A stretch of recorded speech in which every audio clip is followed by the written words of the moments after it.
What is going on, YouTube people? Cards and Comics here today to talk a little CJ Stroud. He is going straight to the moon, boys and girls. Yeah, I probably sold my Panini Instant 1 week too early. Oh well. Win some, you lose some. Either way, I did quite well on that card. But wanted to talk a little bit more in depth on Stroud as a whole at the moment. Kind of where we sit, what's going on. And to be honest with you, like breakers right now, retail flippers, Panini and Topps, because Topps is doing, the Topps Now autograph cards. They are all licking their chops. Panini is praying Stroud continues to play well over the next couple weeks with Prism on the horizon. Topps going to be able to milk more instant autos. Breakers are so excited to overcharge for Texans and breaks. And the retail flippers they're just gearing up. They're just gearing up. Like people gear up for Black Friday sales. That's the retail flippers right now. They are gearing up, ready to clear those shelves once Prism hits.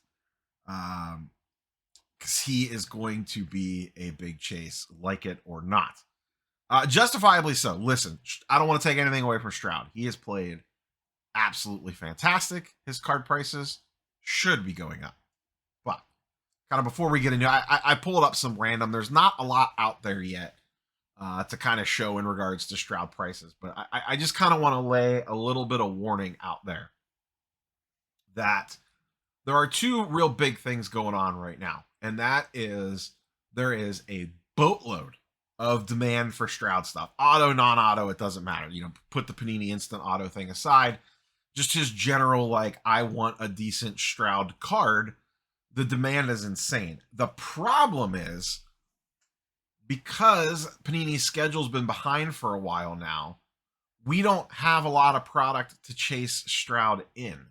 So the supply is artificially suppressed because product just has not come out yet.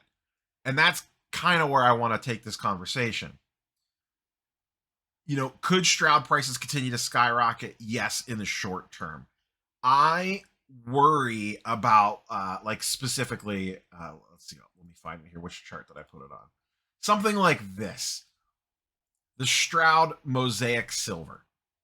Perfectly fine card. Nothing crazy. It is what it is. The problem is there's no competition for this card right now. So this is raw pricing. Now, as we all know, raw starts out high. You can see it when it first launched. It was going for around $100 for a few sales. It dipped down before he went absolutely crazy. It was a $30 card. Plenty of sales right here around $30. And now currently it is back up to $70. And will probably continue to trend up from here. But like I said, the Stroud Silver Mosaic, perfectly fine card. We have a mountain load of Stroud Silvers coming down the pipe. We have his Prism Silver. He's going to have a Mosaic Optic Hollow. He's going to have God knows how many select parallels. There is a wave of random Stroud parallels, and not even random, like just true silvers, hollows, whatever you want to call them, coming to market in the very near future. And that, in my opinion, is the scary part for some of this stuff. In the short term, because supply is artificially suppressed, you are going to see these massive price swings on some of this stuff. Now, the Stroud Silver went up a little bit slower at a more reasonable-ish pace, $30 to $50 in about 10 days' time. Or I'm sorry, $30 to about $70 in about 10 days' time isn't crazy because there's a lot of them out there. Over the last, let's just back this up to 30 days. Over the last 30 days, 252 have sold.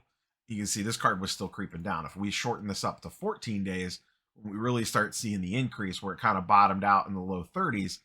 172 have sold just in the last 14 days of his raw Mosaic Silver. And like I said, the trick here is there's just not a lot of supply out there. So people are just gobbling up whatever they could get. The other interesting dance here is if you have, let's just say once again, a Stroud Mosaic Silver, nothing crazy, and maybe you pack pulled it, maybe you got it cheap. Is it worth the risk to grade it, or do you just take your profits and sell it raw? The reason why I even bring that up, now maybe you could SGC it because you can get it back super quick and leverage the fact that they have fast turnaround times. Or are you better off just to sell it raw and be done with it and not take the risk of grading? Because with grading, yes, it could come back at 10 and you can knock it out of the park and get a huge return, but there's the time factor involved until it gets back. Two things. One thing is for sure going to happen, and then there's two other variables at play. The one thing that for sure is going to happen is a lot more cards are going to come out. If you send it to PSA, it's a $60 card raw, so you probably want to send it at value. You're looking at about 2 months to get it back.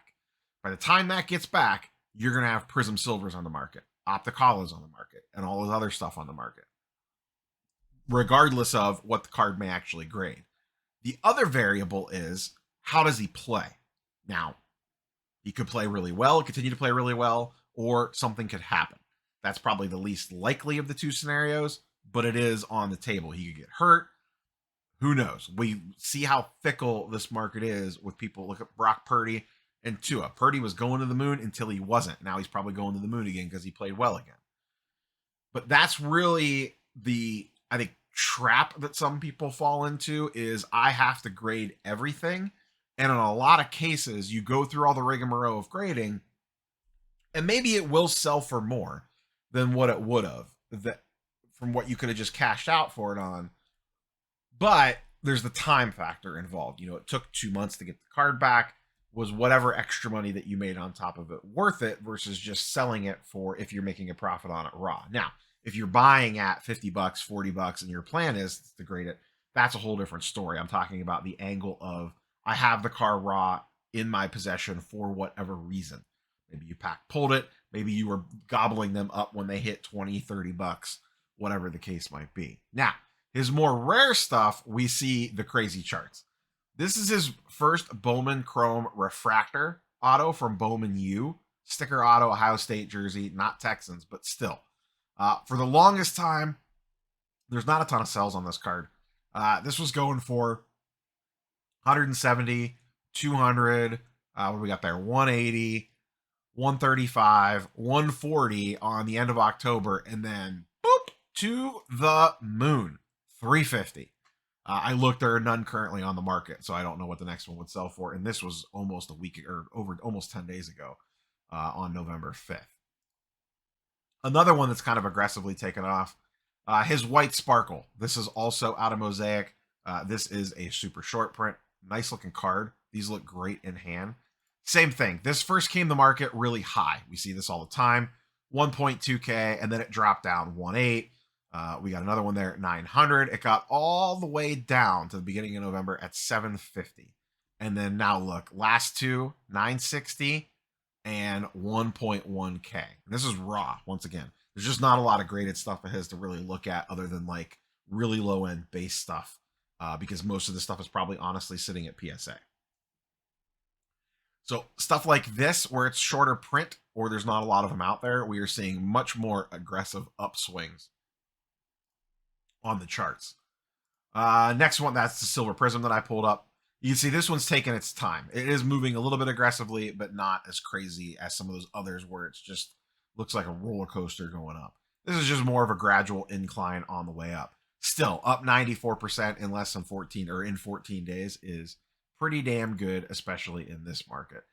For comparison's sake, let me run this back just a little bit here. I wanted to look at some of what the other quarterbacks on the ultra modern market are going for their Mosaic Silver Raw. So Stroud is sitting at, let's just call it $70 to make it nice round numbers. Burrow is basically at 60 raw. Herbert is at just under 40. Brock Purdy's at 65. Tua is at 16. Let's call it 17. We'll round up, give him the benefit of the doubt. So just a little comparison there for what his stuff is going for. I should have added, let's look up Jalen Hurts real quick. I forgot about Jalen Hurts. Jalen Hurts sitting at about $25, having a fantastic season.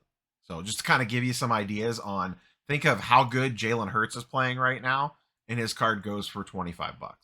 Burrow kind of on the upswing back after starting slow, going for $60, and he's had massive playoff success, where Stroud has had, what, 7 good games, 8 good games. And don't get me wrong, I don't want to take away from Stroud. He's playing out of his damn mind. He looks fantastic.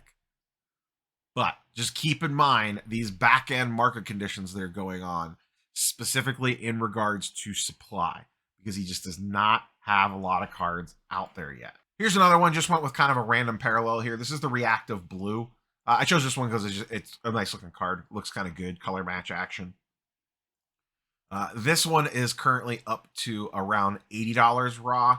It had bottomed out around $20, give or take. So if we kind of back this up to the last 14 days like we did with the silver, 273% increase on this one in a raw card. I don't think there are any, no graded on the market yet for this, at least the market movers. Same thing. The shorter print cards are seeing more aggressive price swings on the way up because, once again, limited supply. That's the big thing that I kind of want you all to take away from this.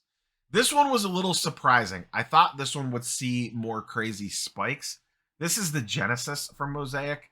These are case hits. These are pretty hard to hit. And I must admit, I'm not like the biggest Mosaic guy, but the Genesis do look really nice in hand. I'm a big fan of the Genesis. They do look really nice. They're pretty hard to hit. They are pretty rare. You can see only 14 have sold since Mosaic has basically hit the market. But this card has stayed relatively flat at around $700. It hit the market at $750. Couple sales at $1K. Kind of flattened out, dipped down a little bit, and then right when everything else took off, we have a $700 sale and a $725 sale. I did look. There are 2 currently sitting on eBay for $1,200. I'm guessing those people are just holding strong. And once again, there could be some of these sitting at PSA, as this is a card that is pretty popular to grade as well. I'm just surprised that this one hasn't spiked up like a lot of the other ones have, because I do think this is one of his more desirable rookie cards. Now, the one difference here is this one didn't drop as much. If we go back and look at that white, where was the white sparkle at right here? It started high and immediately dipped down the entire way and then spiked back up. The Genesis has basically just stayed flat almost the entire time. It's been right around that $700 to $800 price range. So maybe that's factoring into it a little bit there. Let's close out by looking at my former baby, the Panini Instant Auto. This thing has gone absolutely insane. Here is a PSA 10 that sold back in September at $1,600. Remember, this was about a $350 card to buy off of Panini's website. It actually sat on the website for the better part of a day because I bought one. I remember messaging Dakota to tell him to get one, and a few other people. And over the last couple days after this Bengals win, it has really gone crazy. Now, PSA 8, what really kicked it off is there was a gap in sales. Prior to him absolutely going off 2 weeks ago, a PSA 10 went for $2,200. Then he went off in that game, and then we have the Bengals game backing it up, and that's where things started to get a little nutty. We have a PSA 10 going for $3K just a few days ago, and then it was kind of off to the races. After that, someone auctioned a PSA 8 that went for almost $1,900, and then immediately after, these all went like rapid fire succession. Once this one ended, almost immediately the 2 PSA 9s got gobbled up at $2,200 and $2,500. And then another PSA 10 sold for $2,700. So it has been very, very aggressive on these the last few days since that Bengals win. Obviously, I sold mine for $2,100 cash. So that is still around a probably $2,500, $2,600 eBay comp. And then you figure in the cash factor as well. So I'm still doing pretty okay on that card. Did I sell it a week too soon? Yeah, absolutely. But as always, I would personally rather swing on the way up than trying to sell on the way down. And I even said in that video, I said, I have a feeling I'm going to do very well on this card, and the person I sell it to is going to do very well on this card, and that has turned out to be true. So, just some things to keep in mind with Stroud in its present day market. Keep in the back of your mind, there is going to be a lot more supply coming. We don't have Prism yet. We don't have Optic yet. We don't have Select yet. Yes, this card in particular with the auto and that whole weird situation is almost a beast in amongst itself. but just this other random stuff, specifically the Mosaic Silvers, the various color parallels on Mosaic. Kind of factor this all in the back of your mind if you run into some of his stuff. It might be worth it to go, and I didn't look at comps or anything on this, so and there probably isn't a lot yet because the PSA stuff's not back yet. This might be the perfect use case for SGC because of the fast turnaround time. You could send those Mosaic parallels in, get them graded and back before the PSA stuff hits the market and before all the other products hit the store shelves. And then you have that putting more downward pressure on his cards. To each their own. Dig in, do the research, do what makes sense for you, but just kind of keep in mind those couple things. Timing the market, and not getting caught up in getting cards back from grading too late or waiting too long because of these extra things, I think is one of the bigger mistakes people make, myself included. So that's all I got. Catch you boys and girls on the next one. I got a rocket ship to go to the moon with Mr. Stroud. Peace.